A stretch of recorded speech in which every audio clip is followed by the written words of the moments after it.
Il aura fallu 3 ans pour que ça arrive en France. Le 18 novembre 1999 exactement. Un produit qui a inondé le marché francophone, qui continue encore de l'inonder des dizaines d'années après. 102 simples cartes.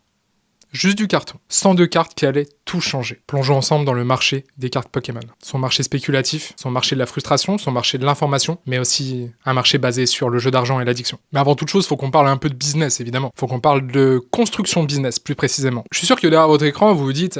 Oui, alors, Pokémon, ça appartient à Nintendo?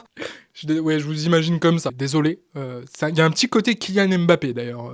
C'est un peu bizarre. En fait, vous pensez sans doute que ça appartient à Nintendo. Bah, pas exactement. Faut savoir que tout en haut, il y a une entreprise qui s'appelle The Pokémon Company. Cette entreprise est détenue par 3 autres entreprises. D'abord, nous avons Creatures Inc. J'ai effectivement encore une fois le TOEIC. Cette société s'occupe de tout ce qui est jeux de cartes à collectionner, abréviation JCC, ou TCG en anglais, mais s'occupe aussi des jouets de la franchise, entre autres. Nous avons évidemment Nintendo, qui au-delà du fait qu'actuellement, ils sont en train de se faire chier dessus de façon astronomique à cause de la sortie de la Nintendo Switch 2, c'est pas le sujet de la vidéo, mais peut-être qu'on en parlera, eh bien, cette société détient aussi un tiers de The Pokémon Company. Et enfin, nous avons Game Freak.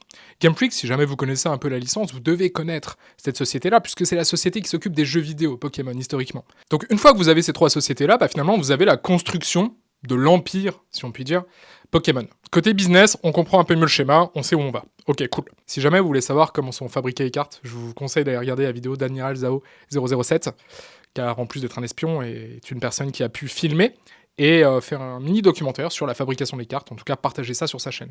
Donc, allez voir, c'est vachement cool, c'est vachement instructif. Vous voyez tout le processus de fabrication, c'est trop bien. Dernier petit point business très important. Qui distribue les cartes en France? On va se focaliser sur le marché francophone. On va parler un peu de la Belgique aussi.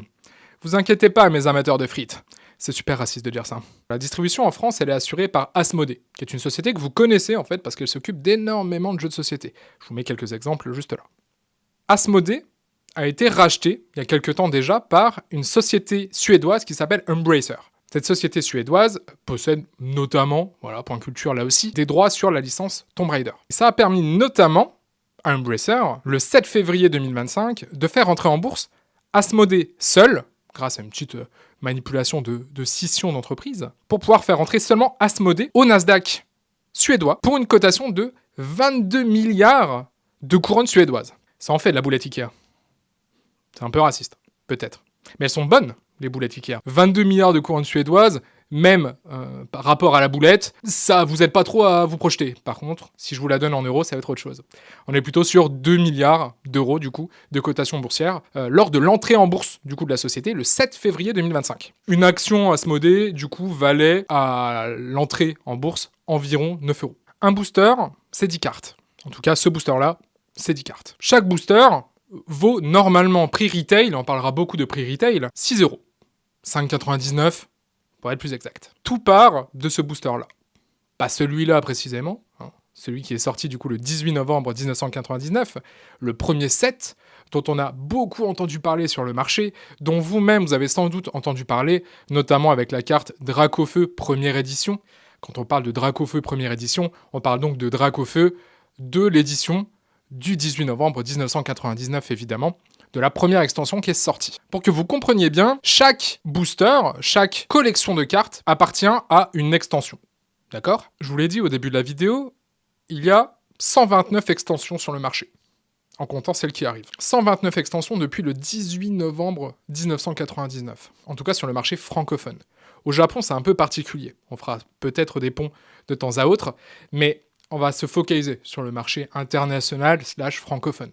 C'est pas géré du tout de la même manière. Chaque extension a énormément de produits.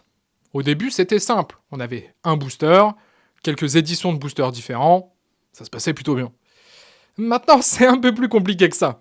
Si on reprend cette extension-là, Évolution prismatique, c'est une extension très importante, notamment pour toute la partie spéculative. On y reviendra. Parmi Évolution prismatique, il y a pléthore, oui, j'ai dit pléthore, d'autres produits. En fait, chaque extension ne se limite plus, ne se contente plus aujourd'hui de seulement avoir un booster, mais d'autres produits, de collection ou non. Et chaque produit est spécifique à chaque extension. Il y a des extensions majeures, donc là je vous ai parlé de 8.5, vous dites bien .5, ça fait pas très majeur, effectivement. La plus récente à ce jour, au moment de la vidéo, est EV9 pour Journey Together, pour Aventure Ensemble, pour les personnes qui n'ont pas le truc. Nous avons, dans les plus notables, les ETB, Elite Trainer Box, qui est une petite boîte qui en prix retail est environ à 55€. Nous avons les displays. Un display, c'est seulement des packages, finalement, de plusieurs boosters, 36 habituellement. Nous avons aussi des coffrets collector, selon les extensions. Certains en ont, certains n'en ont pas. Il y a du super premium, ultra premium. Il y avait plus d'inspi. Bon, voilà. Il y a premium dedans. Achète. Achète ma merde. Une fois que vous avez cette vision claire un peu du marché Pokémon, bah il faut rentrer dans le vif du sujet et je vais vous parler de la spéculation, de l'information, de la frustration et tout ce qui s'ensuit. De base, le jeu de cartes Pokémon. C'est le petit plaisir du petit Timmy qui, en sortant de l'école, s'est tapé un 8, le chien, parce qu'il est nul en anglais. Le petit Timmy qui demande à sa mère ou son père d'aller au bureau de tabac, non pas pour se prendre un paquet de Malbec, mais pour se prendre un petit booster des familles. Il prenait son petit booster, juste pour voir ses petites cartes, espérer avoir sa carte préférée, peut-être un petit carapuce des familles, peut-être un petit Dracofeu si c'est un gourmand. Bon, au-delà du fait qu'il va se retrouver avec 14 Shunity et 92 entraînements de karatéka, non, je ne parle pas d'expérience. Eh ben, aujourd'hui, c'est plus vraiment le petit plaisir de Timmy. C'est le plaisir du gros Roger, 35 ans, qui fait la queue devant Auchan à 6h du matin pour essayer d'avoir un coffret 151 ou pour essayer d'avoir un ETB, ou plutôt pour essayer d'acheter l'intégralité du magasin, et c'est un peu le problème. Je vous laisse constater par vous-même à quel point ça a pris des proportions très abusives. Les gens se battent, les gens se frappent, les gens volent. C'est devenu vraiment n'importe quoi. Pourquoi il y a des gens qui font la queue à 6h du matin, voire qui plantent des tentes, voire qui créent des bots pour essayer d'acheter en ligne automatiquement tout un tas de choses? Bah parce qu'en fait aujourd'hui c'est devenu plus un marché spéculatif et de l'impression de l'argent liquide, plus qu'un vrai hobby. Il y a un problème majeur, ce sont les scalpers. Qu'est-ce qu'un scalper? C'est vrai, je pose les questions, comme si c'était vous qui les posiez. D'ailleurs, si je vous imitais, je ferais « C'est quoi un scalper ?» Je suis un connard. Un scalper, pour toi qui demande derrière ton écran, c'est une personne qui, globalement, va acheter énormément de matériel, qui est assez en demande, pour le revendre le jour même ou la semaine qui suit, à x2, x3, un certain coefficient de sa valeur, sur Vinted, sur Le Bon Coin, sur Marketplace, bref, un peu partout où il peut. S'il achète tout d'un coup, tout le temps, bah forcément, les gens qui sont derrière, ils l'ont pas. Et s'ils le veulent, et qu'ils sont frustrés, marché de la frustration, je vous le rappelle, bah ils vont essayer d'en avoir, de faire plaisir à leur petit Timmy qui demande quelque chose. Et résultat, c'est le scalper qui gagne. Vous pourriez penser, oh mais c'est stupide, c'est que une carte Pokémon. Vous parlez comme ça, hein. Je vous assure, vous parlez du nez, allez voir quelqu'un. Ça reste un objet qui a beaucoup de valeur sur un marché. Petit point théorique, un marché c'est quoi?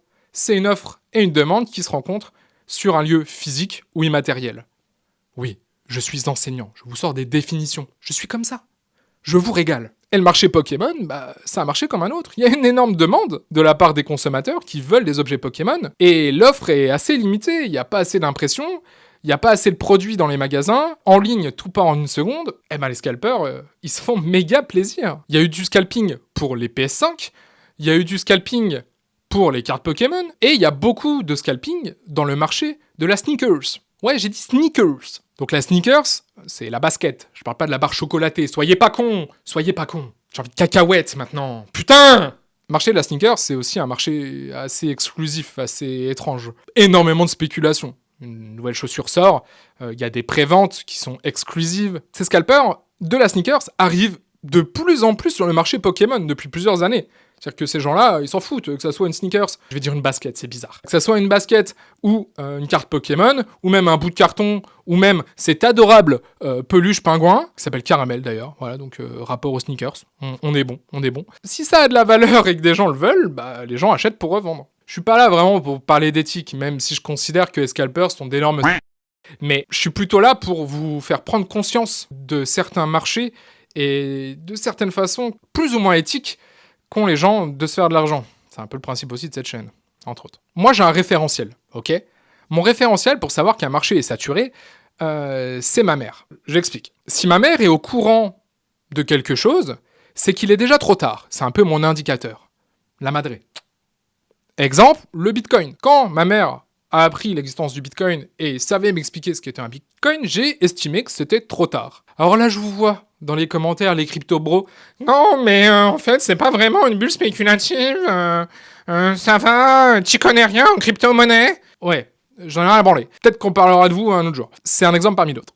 La carte Pokémon, c'était pareil. Dès que ma mère a commencé à se dire « Ah bah ouais, je vois, il y a des gens qui investissent, qui rachètent, etc. sur les cartes Pokémon. » Monsieur, ok. C'est-à-dire que là, le marché, il est inondé, et il y a énormément de gens qui sont sur le dos. Et effectivement, il y a énormément de gens qui sont sur le dos de cette spéculation-là. D'ailleurs, si vous allez sur Reddit, notamment sur le subreddit Pokéinvesting, qui rassemble quasiment 192 000 personnes, vous verrez que la limite est parfois très très floue entre scalpers et investisseurs. Petit fait notable, ce subreddit a été créé le 14 novembre 2020, soit seulement un mois après la publication de la première vidéo de Logan Paul sur son intérêt pour les cartes Pokémon. Et c'est pas anodin. On en reparlera plus tard de celui-là. Quelle est la différence entre un investisseur et un scalper ? C'est la quantité achetée. Pour moi, c'est la quantité achetée. Vous achetez un objet que vous gardez scellé, parce que comme tout objet, il ne faut pas qu'il soit ouvert, sinon il perd de sa valeur. Vous le gardez des dizaines d'années pour le revendre potentiellement plus tard, en disant que ça va prendre de la valeur. Donc c'est un objet d'investissement. Là où le scalper, il va vendre et sorti Frémoine du Auchan, va vendre son objet et le mettre directement sur Vinted, comme une belle... Énormément de... sur Vinted, bon, un autre sujet. Cet item est scellé, c'est-à-dire qu'il est fermé, etc. C'est un item de l'édition 151 qui a été un vrai point de pivot sur le marché Pokémon. Celui-là, par exemple, en termes de plus-value, entre guillemets, à prix retail, il est à 100 €. Je pourrais le revendre 200 balles, à peu près, le jour même, sur un eBay, sur un Leboncoin, etc. Vous comprenez maintenant pourquoi les gens se ruent, en fait. C'est de l'argent liquide, donc les gens se ruent là-dessus. Quand c'est des gens qui ont besoin d'argent, des gens au chômage, des gens qui galèrent, etc., j'ai un peu plus de clémence. Ils essaient de s'en sortir, c'est un moyen potentiel de se faire de l'argent. Ok. L'écrasante majorité des scalpers, pour vraiment côtoyer certains cercles, ne sont pas du tout dans le besoin. Potentiellement, ils voient ça comme un métier à part entière. Allez travailler, s'il vous plaît. Cet item-là, il a de la valeur parce qu'il est scellé. D'accord ? Si je fais ça... Bon, bref, c'est plus scellé. Je vais pas l'enculer quand même, parce que j'aime bien. Là, normalement, il y a quelques scalpers qui regardent, qui chialent sa mère. Eh ben, allez vous faire... Je suis content. Moins de valeur. Ça perd vraiment énormément de valeur. Mais un item, l'item préféré des scalpers, l'item préféré des spéculateurs, c'est l'ETB. Je vous en ai parlé, Elite Trainer Box, notamment celui d'Évolution Prismatique. Évolution Prismatique, je vous en ai parlé. Évolution Prismatique, c'est arrivé sur le marché courant février 2025. C'est arrivé sur le marché français... comme une boule de flipper, pour les plus anciens si vous avez la rêve. Et il y avait énormément de demandes, très peu d'offres, notamment parce que c'est une extension .5, et la particularité des extensions .5, c'est notamment qu'il est impossible d'acheter des boosters à l'unité. Si vous voulez des boosters, il faut acheter des objets exclusifs, des classeurs, avec dedans 5 boosters, des posters, un ETB, où dedans il y a 9 boosters entre autres, et une carte exclusive. Et là, cet ETB-là, quand c'est sorti, j'ai réussi à en avoir un par un miracle fabuleux, parce que je suis passé devant la boutique Philibert à Strasbourg. Pas du tout sponsorisé par Philibert, mais très sympathique. D'ailleurs, Philibert, qui appartient aussi à Asmodée. Voilà. L'ETB, là, pareil, scellé. Un ETB 55 €, d'accord ? Revendu, celui-là, en particulier, 170 ou 200 balles. Ah bah la plus-value, elle est forte, x4, on se fait plaisir. Uniquement parce que c'est scellé, d'accord ? Encore une fois, c'est plus scellé. C'est fini au pipeau. Hop là, les larmes, des... Faut remettre maintenant. Remets ! Donc il y a énormément, finalement, de bordel dans tout ce marché. Je vous ai dit que j'ai intégré un Discord. Discord, vous connaissez. Je vais pas faire une définition de Discord. Si vous connaissez pas, allez regarder sur Internet. Ou alors, il y a une vieille vidéo sur ma chaîne de moi quand j'étais gros qui explique pourquoi Discord c'est cool pour les entreprises. Bon, voilà. Elle doit traîner quelque part. Et là, vous allez voir un pic sur ma vidéo Discord, juste parce que j'ai dit que j'étais gros avant, que les gens disent « Putain, il ressemblait à quoi quand il était gros, le chien ?» Je vous ai dit que j'ai intégré un serveur Discord. Sur ce serveur Discord, en fait, il y a ce qu'on appelle du botting. Le botting, tout simplement, c'est le fait de faire appel à des robots, voilà, pour acheter automatiquement ou pour avoir des notifications de quand certains items sont en stock. Ça vient pas de nulle part, ça vient déjà de base de la basket, ça vient aussi d'autres items de collection. De base, la carte de collection, c'était aussi la carte de baseball, l'ancienne. Je ne viens pas la citer, mais le beat est bon. Je ne viens pas de Paname, et pas non plus de Marly-Gaumont. Ouais, je viens des Vosges. Bon. Mon arbre généalogique, c'est un tronc. Donc vous avez globalement 2 types de bots. Celui qui va vous notifier qu'un item est en ligne, et celui qui va acheter automatiquement un item. Bien évidemment, les deux sont illégaux. Ils ne respectent pas les conditions d'utilisation de tous les sites e-commerce. Il faut savoir que c'est très technique de réaliser un bot. C'est pas seulement demander à ChatGPT de rédiger un bot pour acheter quelque chose. Prenons l'exemple d'Amazon, qui est l'espace où c'est le plus simple et peut-être le plus intéressant d'aller faire du botting. Sur Amazon, un bot, ça dure pas longtemps, puisqu'en fait, l'adresse IP, donc du coup de votre ordinateur ou de votre serveur de bot, va être banni assez rapidement. Ça nécessite un investissement de fou, en fait. Pour cacher votre adresse IP au site que vous utilisez, on connaît tous, il y a les VPN. Mais les sites e-commerce vont bloquer l'adresse IP assez rapidement. Pour contrer ça, il faut repayer un proxy à chaque fois. Donc un proxy, ça va être ce filtre qui va vous aider assez facilement à cacher votre adresse IP. Sauf qu'à chaque fois que votre proxy va être banni, il faudra que vous en repayiez un, et ça coûte environ 1 balle à chaque fois. Je vous laisse imaginer. Ça chiffre assez vite. Justement, j'ai parlé avec quelqu'un qui gère ça, donc non pas pour le scalping, mais pour le monitoring, pour derrière essayer de faire en sorte que les gens achètent au maximum des items parce qu'ils le veulent. Le but de ce serveur Discord, d'un point de vue purement business pour lui, c'est de faire de l'affiliation de liens. Forcément, tu cliques sur le lien, t'arrives à acheter un truc, t'es banco, ça fait plaisir à la grand-mère. Sauf que c'est pas si rentable que ça. Pour chaque affiliation, il n'y a pas beaucoup d'argent qui rentre. Il y a plus de 1000 euros investis, peut-être 300-400 euros qui reviennent. C'est pas très rentable. Et pour cause, monitorer un lien, ça coûte beaucoup d'argent. Et là, on parle que de Amazon, mais ça existe aussi pour la Fnac, ça existe aussi pour Kingjouet. En une seconde, sur tous ces sites, à chaque fois que quelque chose est ping, ça part. C'est vraiment spécifique au marché français. Pas le botting, hein. Je veux dire, cette exclusivité. On a vraiment un problème en France avec ça. Genre, c'est un délire. Vous prenez d'autres pays, même la Belgique, il y a beaucoup moins ce problème. Vous allez sur Amazon Belgique, c'est là pété à la Monique. À la sortie de V9, j'étais sur ce Discord-là, il y a eu des pings pour la Belgique, il faut avoir une adresse en Belgique, hein, évidemment, pour se faire livrer en Belgique. Et vous pouvez utiliser pour le côté belge, soit Amazon Belgique, soit Amazon Netherlands. Il n'y a pas forcément de restrictions. Là, de plus en plus, en fait, vous voyez sur les sites, et vous voyez aussi dans les supermarchés des restrictions, avec un item par personne pour essayer d'en donner au plus de monde. Pas sur Amazon Netherlands. Donc autant vous dire qu'il y a des gens qui ont acheté jour 1 60, 70, 80 ETB, parce qu'on parle d'énormes sommes investies, hein. On parle pas de je mets 200 euros pour espérer avoir 600. Non, on parle de je mets 10 000 euros pour espérer en avoir 40, 50 000. On est sur ce niveau, faut quand même s'en rendre compte. Donc c'est pas les gens pauvres qui font vraiment du scalping à grande échelle. Encore une fois, faut les avoir les 10 000 balles. Au Japon, il y a beaucoup plus d'items qui sont mis sur le marché, qui sont pas exactement les mêmes extensions, c'est divisé autrement avec des autres noms, mais c'est le même délire, et qui ont une valeur bien moindre sur le marché, parce que beaucoup plus d'offres, et le jeu d'argent est interdit au Japon. Prenez le pachinko, qui est très célèbre au Japon, c'est des billes que vous gagnez en échange de quelque chose. Le jeu d'argent au Japon est relatif à la mafia, au yakuza. Donc c'est interdit là-bas, il n'y a pas de délire là-dessus. Et pourquoi je parle de jeu d'argent quand je parle de cartes Pokémon ? Vous allez me dire, ok, l'item il a de la valeur et tout, mais pourquoi il a forcément de la valeur ? Bah parce que dedans, c'est du gambling. Vous espérez avoir les bonnes cartes, ce qu'on appelle des hits, qui ont une valeur sur un marché exclusif, là aussi. Sur Evolution Prismatique, c'était un peu la pétée à la Monique. Les cartes les plus prisées, parce que chaque carte a un degré de rareté, qui va de commune à plusieurs étoiles, une catégorisation différente, fait que plus la carte est rare, plus elle a de la valeur, parce que moins elle est imprimée.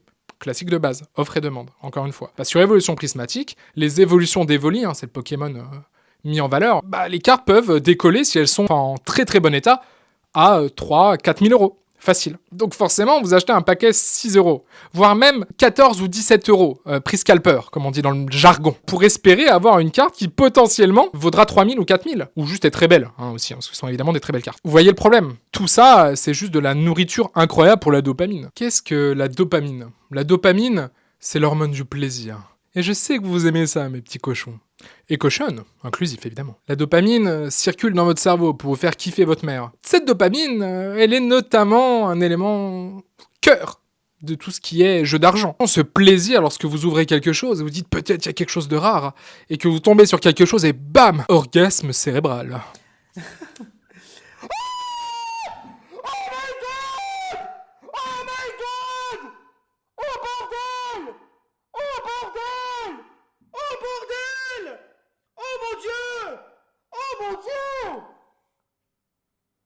J'aimerais revenir un peu plus en détail sur le marché alternatif Pokémon.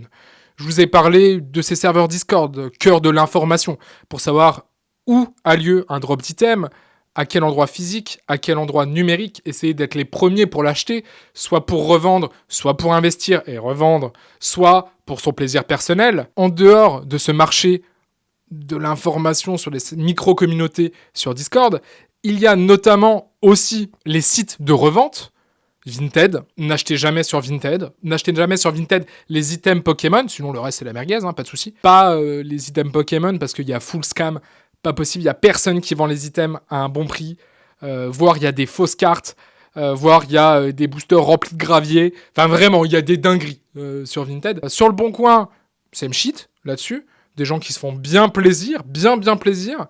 Et eBay, ce genre de choses. Il y a la revente d'objets scellés et il y a la revente de cartes. Il y a un site qui s'appelle Card Market. Card Market, comme son nom l'indique, est le marché de la carte, relatif à plein de TCG. Vous avez Pokémon, mais aussi One Piece, très en vogue, Yu-Gi-Oh!, un classique, Magic the Gathering, le rassemblement. Vous l'avez, je possède le TOEIC. Toujours pas, mais donnez-moi le TOEIC, comme ça je pourrais le dire juste. Voilà. Je peux être influenceur TOEIC, c'est possible d'avoir une OP TOEIC. Putain. Card Market, où vous pouvez aller regarder la cotation, voilà, un peu comme une bourse, de la carte, d'une carte précise, quel que soit son degré de rareté. Et vous allez avoir des revendeurs qui vont vous permettre d'envoyer la carte, vous allez la recevoir, la payer à un prix, etc. Selon la langue, vous allez voir que le prix n'est pas le même, comme je vous l'ai dit, et l'une des langues où le prix est le plus cher, c'est vraiment le français. On est des gros cons là-dessus. Vraiment un problème avec la collection, les objets de collection, etc. Donc vous avez globalement le prix d'une carte aussi en bon état. Il y a différents degrés d'état. Et sur ces degrés d'état, je vais m'attarder quelques secondes sur les sociétés qui profitent bien de ce marché Pokémon, qui sont les sociétés de gradation. C'est quoi une société de gradation ? C'est une société qui va donner une valeur à votre carte, un chiffre, généralement de 1 à 10, qui va vous dire, ok, votre carte est en très bon état ou pas vraiment. À savoir que parmi les sociétés de grading de cartes, celle qui ressort le plus, c'est PSA. C'est une firme américaine, auparavant la plus reconnue et utilisée, mais qui, au fil du temps, a une qualité de service qui a quand même vachement diminué. Elle s'est laissée rattraper par d'autres sociétés. Il y a PCA en France, GCC, CCC, Pure Grading, SFG, ou encore Collectora, qui est plutôt en vogue en ce moment. Les critères de notation d'une carte diffèrent entre toutes les sociétés, c'est plutôt évident, mais les éléments analysés restent sensiblement les mêmes. On a la qualité des bords de la carte, si la surface présente des problèmes ou non, si le visuel de la carte est correctement centré, aussi bien devant que derrière, et si les angles de la carte possèdent ou non 4 coins parfaitement carrés. Autant vous dire que c'est très très précis. Il y a pas mal de dérives avec ces sociétés de gradation, déjà parce que ça coûte un pognon monstre de faire grader une carte. Alors certes, il en ressort un objet qui est plutôt joli à exposer. Donc sur ce marché en fait du grading, je repris un peu mon accent très Emily in Paris, il y a finalement un autre écosystème, un autre marché qui vient se nourrir de ça. Il y a aussi le marché de la sleeve, la protection, bien que là, pour une carte que j'ai envie de garder en bon état. Ici, il y a 2 sleeves différentes. Une sleeve dite Perfect Fit, qui fit parfaitement du coup à la carte. Une autre, donc ce qu'on appelle le double sleeve, qui vient protéger encore une fois la carte. Et ce qu'on appelle, donc ici, un top loader. Donc il y a énormément de choses et tout ça a un prix. Plein de sociétés le font. C'est la merguez partie. Et maintenant, à qui la faute ? Je suis l'un et l'autre. Nous allons parler donc des influenceurs. Pour moi, le problème, comme beaucoup de problèmes sur Internet, viennent de Logan Paul. Il a contribué de fou à l'explosion de la spéculation du marché Pokémon. Nous avons plein d'influenceurs en France qui ont contribué à ce marché-là. De façon plus historique, donc vraiment dès le début, un vrai passionné, de base, maintenant aujourd'hui je ne le connais pas personnellement, David Lafarge Pokémon, qui du coup faisait ce qu'on appelle des openings sur Internet, soit des box breaks, où vous allez justement déceler un objet scellé, pour montrer finalement, étaler cette addiction en fait au grand public. Et la démesure est toujours plus énorme. Nous avons du Michou, du Squeezie évidemment, il y a aussi Jiraya, il y en a plein d'autres. Nous avons évidemment des items exclusifs qui est globalement la display première édition qui peut avoir une valeur faramineuse en scellé, mais encore plus si vous arrivez à avoir la carte la plus rare et la plus exclusive qui est Dracofeu première édition. Vous vous dites sûrement mais c'est pas Pikachu, je vous en... voilà, si vous aimez Pikachu, je vous en... personnellement, il y a un peu d'originalité, voilà. Moi, je pense que les gens qui adorent Pikachu, leur rappeur préféré, c'est Big Flo et Oli. Un rapport très fort entre les deux. Non pas que j'ai quelque chose contre Big Flo et Oli, On est vraiment sur ce marché de la dopamine et ce marché de la spéculation où finalement, qui est-ce que ça touche en priorité ?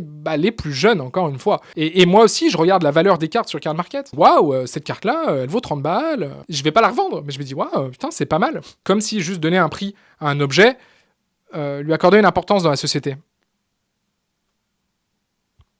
J'aurais dû m'arrêter là. Fin de vidéo. Et ciao. Est-ce que c'est bon pour vous ? Mais là où je trouve que les influenceurs, encore une fois, font les choses de manière dégueulasse, c'est quand ces derniers utilisent des plateformes de revente basées sur leur influence, comme Vogt, Shiny notamment. Il y a Whatnot aussi, qui est un peu plus récent. Ces plateformes, en gros, c'est très simple. Vous faites un live où vous allez ouvrir des cartes. Sauf que avant d'ouvrir les cartes, vous allez dire, bah voilà, ce booster, il est pour vous. Faites des enchères pour que ça soit leur influenceur préféré qui l'ouvre. Il y a aussi juste des gens qui font ça de leur côté, etc. Bah, quand c'est les influenceurs, on dit waouh, putain, c'est mon influenceur préféré qui va ouvrir le booster. En plus, t'imagines si il a une carte fou, bah, il va faire un clip, il va avoir le seum, trop bien, et il dira mon nom. Relation parasociale, on y revient. Et il y a beaucoup d'influenceurs qui ont pris le pas de ça. Avec des plateformes ultra agressives où forcément, quand vous créez un compte, vous avez 5 € offerts pour acheter votre première carte ou un truc comme ça. Mais tout n'est pas si sombre dans ce marché-là. De plus en plus de scalpers se font fumer leur marge et c'est un plaisir incommensurable. Il y a quand même une volonté, en tout cas, j'estime qu'il y a l'air d'avoir une volonté d'impression de masse de plein d'items pour inonder le marché, pour faire en sorte que les prix baissent et que tout le monde puisse avoir finalement leur dose de plaisir. Et en fait, c'est un peu ça la morale de cette histoire. Au-delà de la culture que j'essaie de vous apporter à chaque fois, soyez patient. C'est un marché qui est régi sur le FOMO, sur le Fear of Missing Out. Out, j'ai rajouté un H. Si vous allez faire les boutiques régulièrement, vous tomberez sur des items. Voilà. Vous n'avez pas besoin de faire la queue à 3-4 heures du matin. Évidemment, je ne peux que vous dire de ne pas scalper. Vous aurez compris mon positionnement par rapport à ça. Mais si vous êtes des consommateurs de cartes pour le plaisir de collecter, d'ouvrir, voilà, encore une fois, de façon raisonnable, attention au niveau de l'addiction au jeu. Vous pouvez tomber dans l'addiction au jeu sur les cartes Pokémon. Je sais que ça peut paraître ridicule, mais c'est une réalité. Encore une fois, on devient blasé, on ouvre de plus en plus, on remet de plus en plus, on rachète de plus en plus. Au fond, c'est une licence de passionné. C'est une licence qui nous touche, nous, particulièrement, car quand on était jeune, on avait ce plaisir-là. Soit de jouer au jeu, soit d'avoir quelques cartes qu'on s'échangeait à la récré. Alors voilà, j'espère vous avoir appris quelque chose aujourd'hui sur ce marché-là. Sur le positif, évidemment, sur le négatif aussi. Allez tous les attraper. Mon trésor, je vous le laisse si vous voulez. Trouvez-le. Je l'ai laissé quelque part dans cette vidéo. J'ai laissé des indices, des pas, des traces. Déchiffrez tout ce message et vous aurez accès à mon trésor. Alors allez-y, partez à la chasse.